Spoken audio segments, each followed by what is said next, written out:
Steve, we went back up to Doncaster Races. Not been there for a while, have we?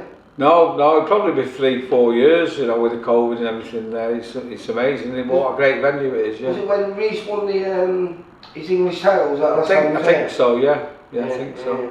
But huge venue, and like I say, a huge card, mate, 11 fights. Yeah, not been able to put my tie on today. I'm still struggling from that one. It was a big effort, wasn't it? But the show went okay. It did, I enjoyed it, mate, you know.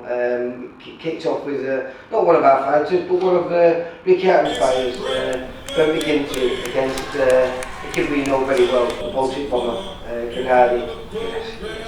Yeah, listen, it was a nice fight to get the show going, and you know, obviously he's a Hennessy sports guy, and they're struggling for dates and getting him out, so they paid for him to go on our show, and it's good to do the lad a favour, and obviously it was great to have Ricky at our event, you know, so everything works on that one.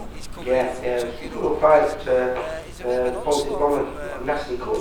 Yeah, I didn't see how it happened, but I seen it at the end, and it must have happened near the end, because I've been watching the fight, and I was impressed with the pair of them, really. Brett was moving well, and the Baltic Bomber was competing, wasn't he? Yeah, he did well to survive.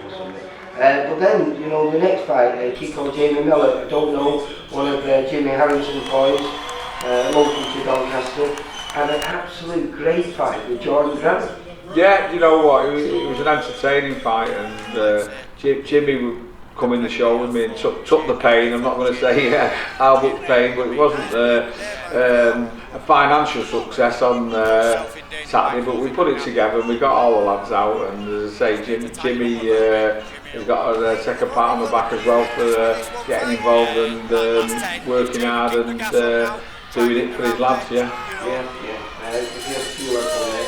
But we had, again, not one of our lads, Will Harrison, but he trains with Sean O'Hagan, doesn't he, for Name Alley. Yeah, again, that was a favour for Sean, putting him out and his manager Glenn Banks, and you know, it was an okay fight. I'm not going to turn around and say it was a great fight, but you know, it was what it was, and he's been struggling to get fights, and it got him out as well. So another VIP stroke Jimmy favour that, yeah. Okay. Well, then here's our first VIP fighter, a young kid that's only just signed with us. His second fight for us, Levi Smith against. I should be able to pronounce it because he's been on our show loads of times. Nicaraguan kid, Ronaldo. Yeah, he's fought really good kids in, and it was a great performance by Levi, putting him down a few times and eventually stopping him. Some fantastic body works, and you know, even though you can say there was room for improvement on his performance, it was a great performance, and do you know what, it was the only stoppage of the night, wasn't it? Well, you know, a lot of good kids beat him, but only the very good kids stop him. So it was a little statement made there, wasn't it? Yes, pleased with Levi, yeah. Another, not one of our kids, mate, another favour that you've done, Liam Walsh, who ended up getting his first blemish on his record with a kid who we've seen a few times fighting on our shows, can't pronounce his name, Russian man, hard man, comes to fight, and he put a good show on there. Yeah, I mean, to be honest, I didn't see all the fight, but from what from what I heard talking to people was that a draw was a fair result, yeah. Yeah, I think he hurt Liam Walsh. I think it was towards the end of the second round with a good body shot, and he sort of like just took advantage of that. And then another one of Jimmy Harrington's boys. Fight of the night, was it? Bradley Cousins, yeah? No, that's Jake Bray, yeah. Jake Bray. Yeah. Jake Bray in a rematch with a former opponent, Paul Scaife, who beat him previously. And you know, I thoroughly enjoyed it, mate. Yeah, the how he beat him last time, I'm not too sure, because he beat him up pretty easy on this one, didn't he? And fair play to Jake Bray, I really like him. He's been on our shows a few times, took a couple of losses and then had a win last time out. He's going to be on, I think he's on our next one in Salford, and again with a rematch with on Kirky Bone. So, you know, he's helped us out loads of times on our shows, Jake Bray. He always puts up a good effort, and so it was nice for him to fight at home, and obviously to get a win was even better for him. and a very dominant run as well from our people. And then we've got the exciting little Josh Hargreaves, who looked even littler in there on that because he was in with Pons Alexander. Yeah. He was probably naturally about 2 or 3 weights above him. Yeah, and he looked it, didn't he? Felt sorry for him. But it was one of those, it's so hard to match at the moment. So to give, I think, probably £8 away, that he 10-2, and he's come in on his full dinner there because you know he is a lightweight. So yeah, he's one of those. He just had to take it on the chin, as we say, and he looks okay. He only got hurt, well, I won't say he didn't get hurt, but he got hit a couple of times off him, didn't he? And the rest he put a good performance in. And you know, going forward, these fights won't do him any harm whatsoever. He'll learn that of that, and his next one, when he fights from his own weight, will be a bit easier for him. Yeah, the more times as a young fighter you get under those big lights, the better you're going to be out. Yeah. So. And then the fight we were talking about before, the fight of the night was a wild fight. Bradley Cousins against an Indian kid, Gurpreet Singh, and you know, it was really enjoyable, wasn't it? Yeah, listen, you know, technically it wasn't the best, was it? But No. when the fans are coming and they're buying a few beers and enjoying it, and to be honest with you, you know, Brad sold the most tickets there on the night, and his support was lively. And it would have been because they could have seen that in the street, couldn't they, outside the pub with a pissed up Indian throwing haymakers. That's what he was doing, wasn't he? He was like a street fighter, the Indian kid. Yeah. Well, listen, fair play, he's come and had a go, and fair play to Brad, because he swallowed a couple, didn't he? And I think he was hurt in one of the rounds, but come back, put him down himself, and the lad has a couple of points took off. So listen, it was a fair result, but like you say, entertaining. Bit like the Keystone Cops fight, wasn't it? Very, very entertaining. And then a kid who's impresses me every time I watch him, beautiful boxer, Corey O'Regan, against the kid that we've had on our shows, again, can't pronounce, Gustin. Yeah, well, that kid's a good fighter, isn't he? Very good, because we know that. And we've seen him cause problems, but he didn't cause any problems for Corey, which is a big statement for him. His footwork was brilliant. He's been over sparring the European champion in Denmark, and he's coming on as a fighter, isn't he? You know, and you know, he'll definitely fight for titles. Yeah, I was impressed with him.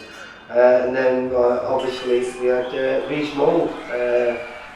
Again, in with Joshua Bendana, who again on our shows loads of times gives trouble to everyone. Didn't give too much trouble to Reece, though, did he? No, he's one tough man though, isn't he? Because we know how hard Reece can punch, and he put him over with a body shot. It was delayed reaction, which is always probably the worst for him there when he got up and took some past it, and Reece was trying to get the stoppage, and he couldn't do, and fair play to Bandana, but it was so nice because like we've had a bit of bad luck with Reece, haven't we? And he finally got out, and hopefully now the phone will ring and we'll get a title fight for Reece. You know, he's at that level now. He needs to be boxing titles and on TV shows. You could see signs of that next level fighter was there, wasn't it? Then we had top of the bill, Mr. Jake Goodwin doing his first 6-rounder. Yeah, he loves it, Jake, doesn't he? You know what I mean? He just loves it. He's dedicated to being a boxer, and when we put him top of the bill, it weren't like, oh no, I'm last on. He was great, I'm top of the bill, you know, and he enjoyed it. And again, his fight, you know, these foreign journeymen that we're bringing in are good journeymen, aren't they? Very good, They're making our shows a lot better than they have been. And again, I think he won 60-54, and he deserved to win 60-54. Yes. But every round was a challenging round for it, and he's an entertaining fighter, isn't he? You know, Josh's work rate Jake's work rate is amazing. He's a busy fighter. Yeah. He's very aggressive as well, isn't he? I mean, I did say to him afterwards, he was fantastic for the fans, but you know, when he steps up a level, he's going to have to think about his defence a bit, isn't he? Because he's just all out attack, and he's not bothered about him coming back. Yeah. Exactly, but it's nice to get your chin checked early on to find out whether he's good enough, because he did get it checked in that fight a few times, and he didn't blink, you know. No. As I say, I watched that one all the way through, and it was entertaining through, and the crowd loved it, and you know, it was a good crowd. They all come down, there was a lot there early, all stayed till the end. No trouble, and everything was good. So you know, thanks for Jimmy Harrington for working with us on there. I mean, we got through, we got it done, all the kids got work, and we move on now. So we've got Liverpool, haven't we, next on the 11th of June, and then we've got Salford on the 18th. Yeah, I'm away this weekend. Yeah, well, we've got Zelfa Barrett fighting for the European title on Is that this Saturday. weekend? Yeah. So big ups to Zelfa, I'm sure he'll win that. Yeah. And then hopefully he's going to get the winner who's fighting for the world title. Is he going down to, is it Cardiff? Is it Cardiff, yeah. And then the week after, as I say, we've got our own one in Liverpool, and we've got our own one in Salford, then we've got Hull on the 2nd, and on the 9th we're back in Liverpool, 16th of July, Bolton, then we've got a rest till September. And you forget to mention as well, I know we won't go through it all yet, but you've got 6 lads on the Channel 5 show on June the 17th as well. I have, yeah. And obviously Mark Leach is fighting on the 11th of June for the defending British when we've got our own show. I've got a few other things happening as well, which maybe we'll talk about next week when we've not got a show. Okay, nice one. Alright, Steve. Cheers, then. Thanks, Lee. Bye. For all boxing info, news and latest interviews, amateur and pro, across the north, click and subscribe. VIP Boxing Promotions. Also, Twitter, Instagram and Facebook.